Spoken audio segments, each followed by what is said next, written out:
1239, there once lived a girl of a royal line. The ancient stories do recall she was the fairest of them all. In a castle made of stone, every night she slept alone.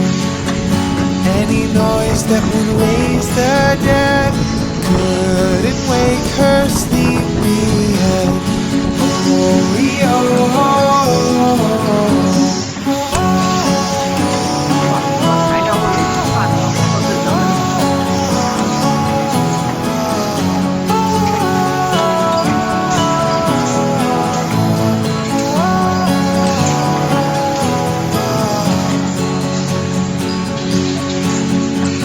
A stranger came from a foreign land, asking for the maiden's hand.